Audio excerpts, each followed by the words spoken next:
How does the tech that runs our world really work? We break it down to its fundamental truths. This is First Principles. Your plane has just pushed back from the gate. The flight attendant is doing the safety demonstration over the intercom, and the plane is still rolling along the tarmac, which means you are no longer in a place where airlines trust you to have your phone in airplane mode and your brain fully switched on. The cellular bars vanish, Wi-Fi drops, you are officially offline. So you do that thing we all secretly do to test the edge of the modern world. You open your keyboard and ask your phone a question.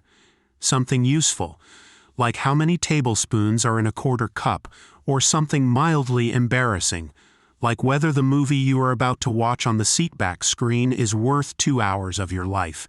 You hit send. And the phone answers, instantly. No loading spinner. No waiting for a server, no spinning beach ball. The answer just appears, as if your pocket contains a tiny scholar who has been reading up on tablespoons and mid-budget movies your whole life, just waiting for the moment to be useful. Now, for most of the last 2 years, this would have been impossible. If you wanted a large language model to answer a question, you connected to the internet, sent your words thousands of miles across the country to a giant data center, waited for a warehouse full of computers to think about it, and watched the answer stream back. The AI lived in the cloud. It lived in a faraway building the size of several football fields, consuming enough electricity to power a small town. And yet here you are, 35,000 feet in the sky, with no network, getting a fluent, useful answer from a computer that fits in your pocket and runs on a battery. Something has changed. The intelligence that used to require a warehouse now fits inside your palm. Here is the record scratch question. How? How do you take an artificial intelligence so large it needed a data center and shrink it down to something that runs on a phone without it turning into a blithering idiot? What are the simple, elegant rules that allow us to compress a brain without losing the thinking? Today, on First Principles, we are going to open the black box of the small language model. We are going to find out how big tech managed to bottle lightning into something pocket-sized, and why the result might be smarter than we have any right to expect.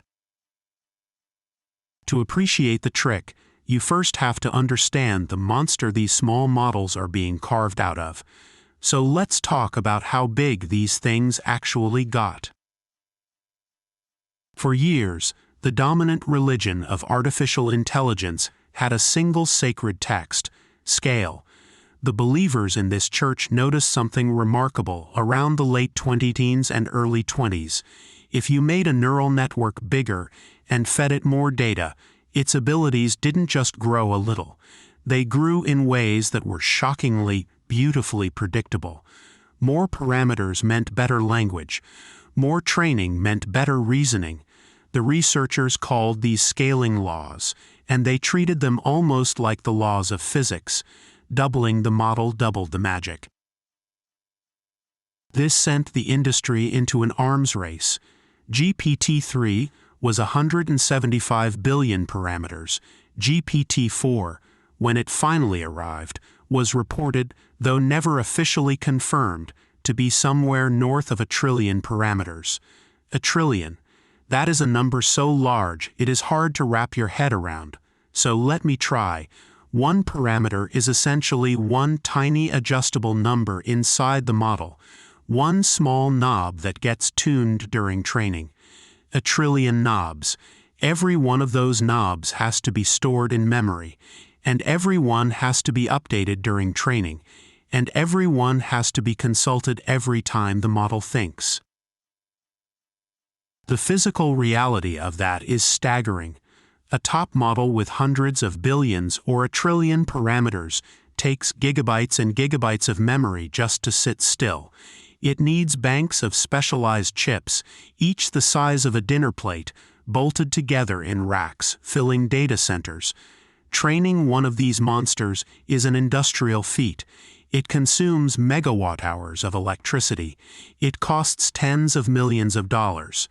And running it, even just answering your questions, requires a server the size of a refrigerator per conversation, because you need all that silicon actively churning to produce even one fluent sentence.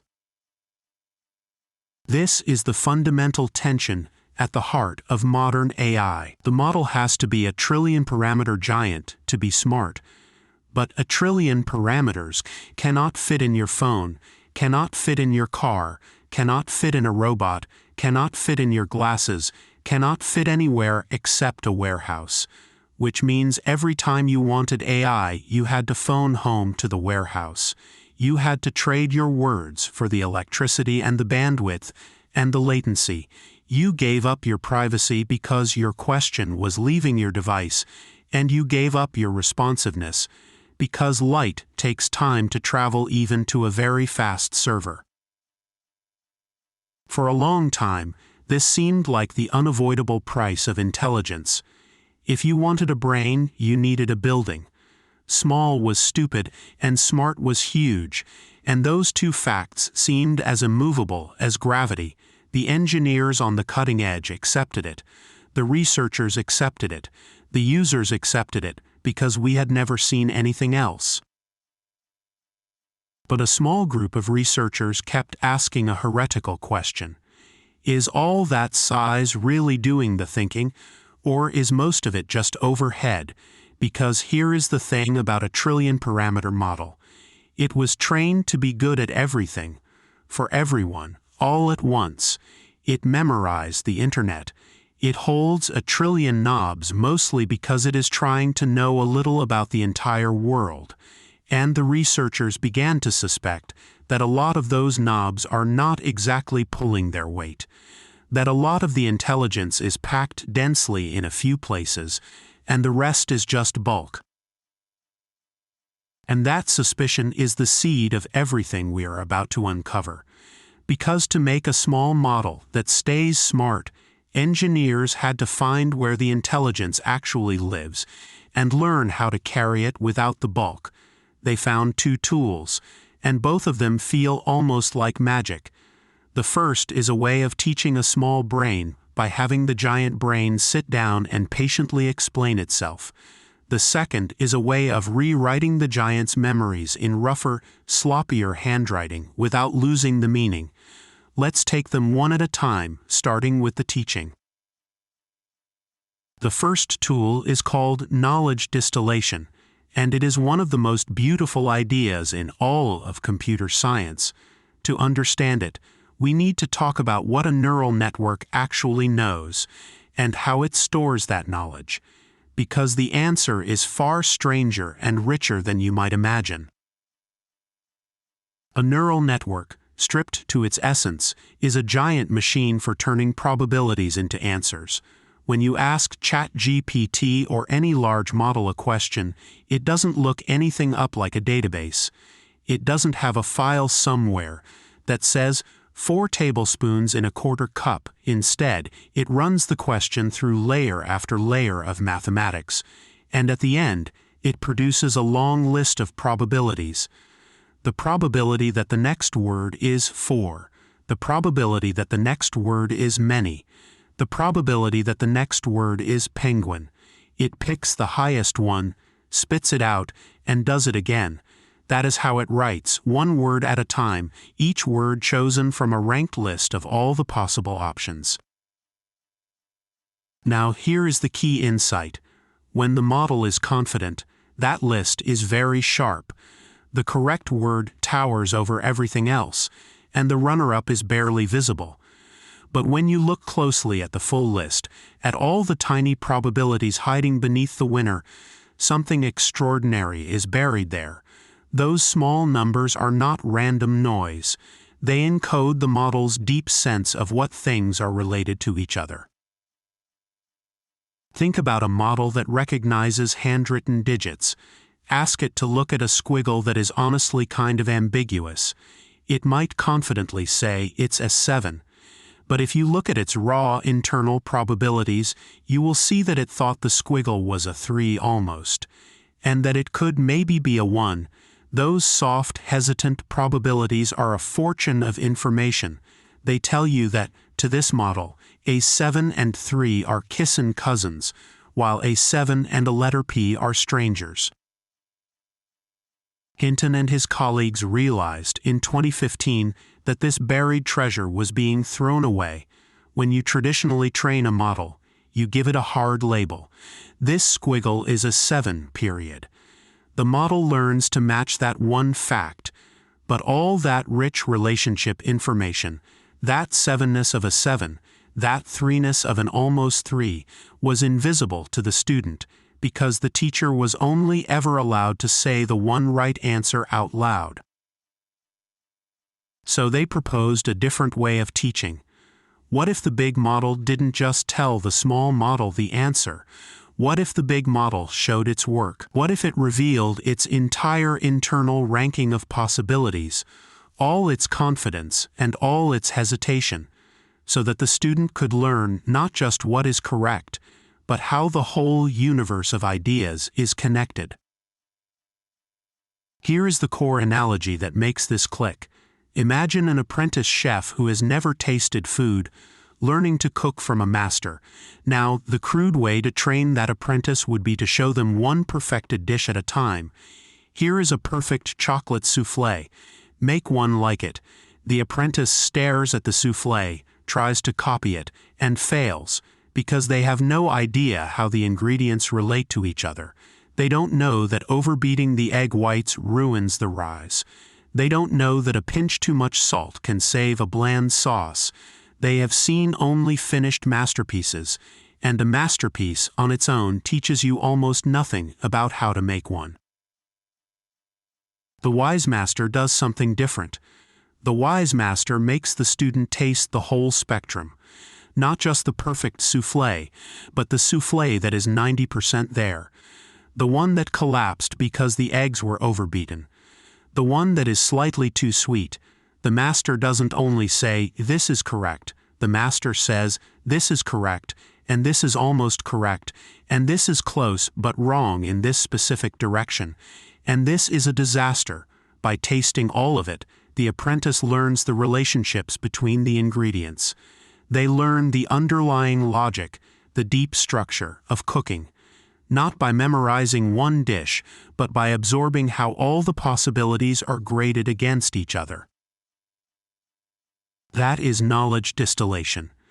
The big teacher model produces, for every input, not just a single correct answer, but a full-ranked spread of possibilities, full of whispers about what is almost right, and the small student model is trained to reproduce that entire spread, to match the teacher's hesitation, its gradations, its sense of what belongs with what.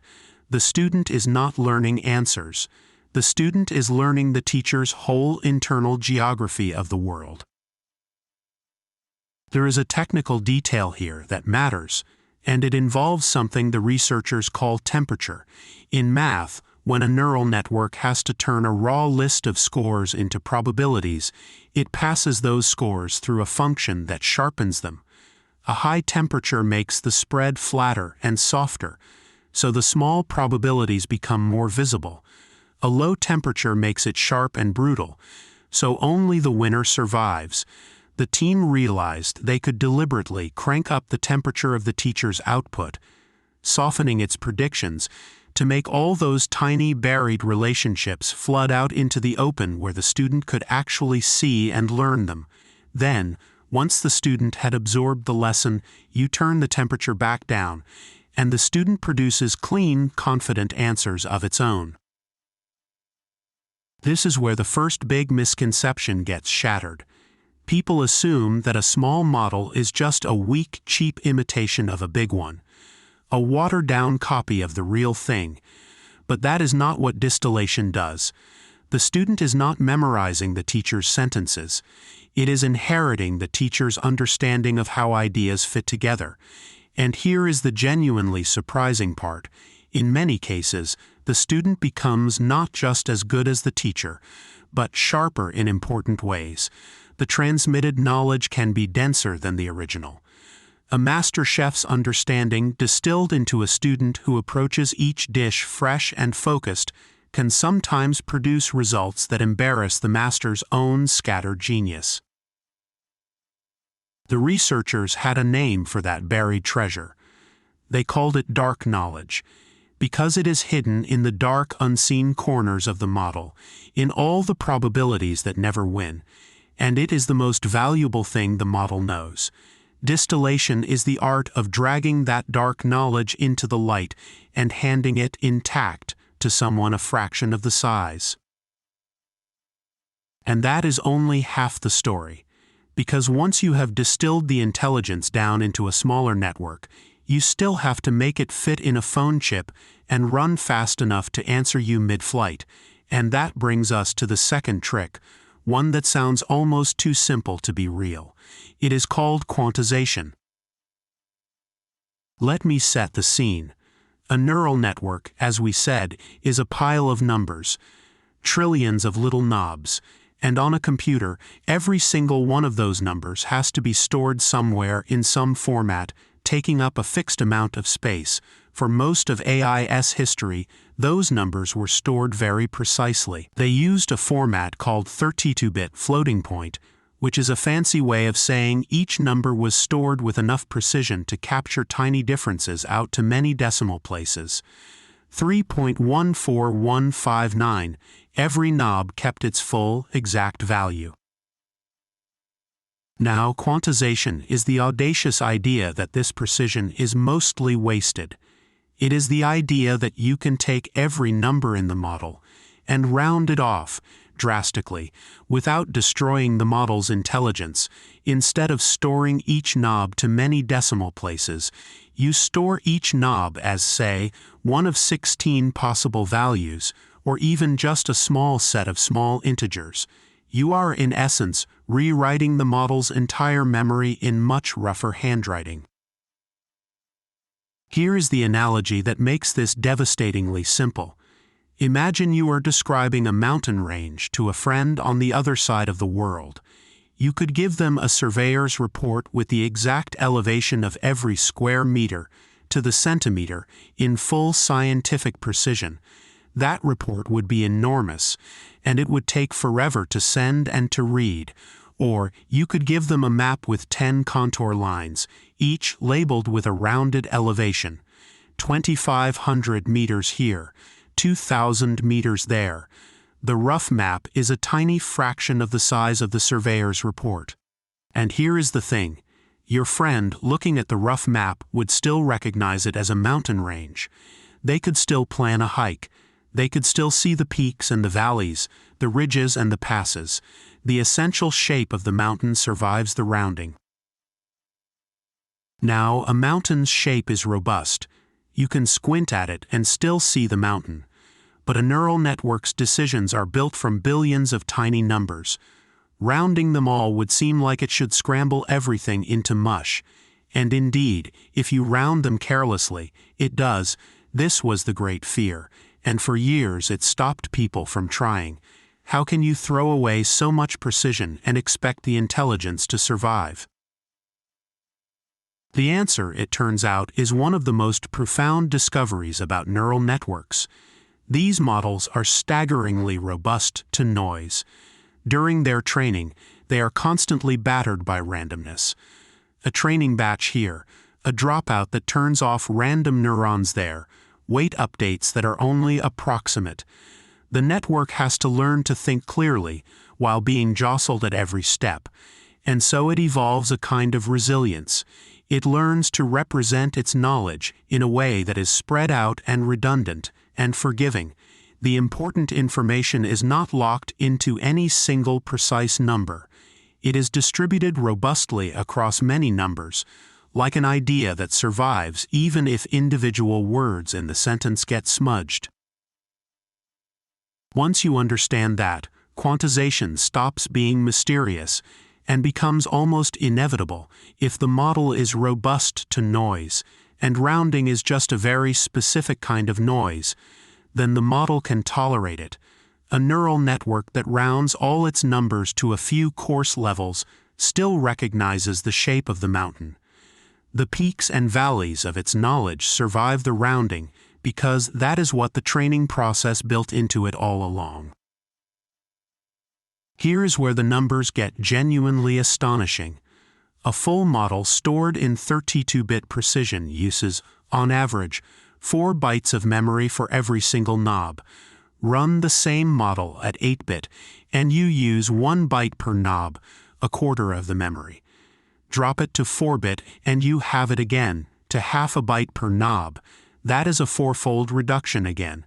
Multiply those together, and a model distilled down in size and then quantized down in precision can shrink by a factor of 100 or more, while losing only a fraction of its ability. And this is not an academic curiosity. This is the trick that makes on-device AI real. This is why your phone can hold a language model at all. The giants at the frontier, the models with hundreds of billions of parameters, got distilled into compact students. Then those students got quantized down into a few gigabytes, small enough to live in your pocket, fast enough to answer before the turbulence hits, and private enough that your question never has to leave your hand. Apple's on-device model, built for Apple Intelligence, is on the order of 3 billion parameters, and it is designed with tricks like 2-bit quantization baked right into its training. Microsoft shipped a model called Phi 3, a mere 3.8 billion parameters, which the company boasted rivals models many times its size and runs happily on a phone.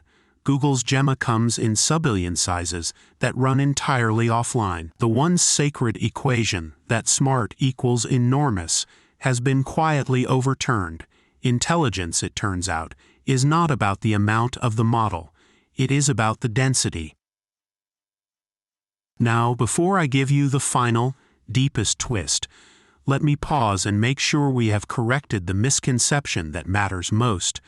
When you hear that a company released a small model, it is natural to assume they took the big model and dumbed it down, that they chiseled away the intelligence to save on cost, that the small model is the bargain bin version, weaker by definition, a compromise you accept when you can't afford the real thing. That mental picture is wrong. Distillation is not amputating. It is not compression as loss. It is a transfer of understanding, and the proof is in the strange, beautiful fact that the student can beat the teacher in the very arena the teacher taught it, because the student, being small, is forced to be efficient. It cannot coast on raw bulk. It has to encode the essence of the lesson cleanly, sharply, densely. The grand teacher holds a trillion knobs that are mostly slack, mostly overhead, mostly the cost of trying to know absolutely everything about absolutely everyone. The distilled student holds only a few billion knobs, every one of them straining to be useful. In a focused domain, that kind of density can win.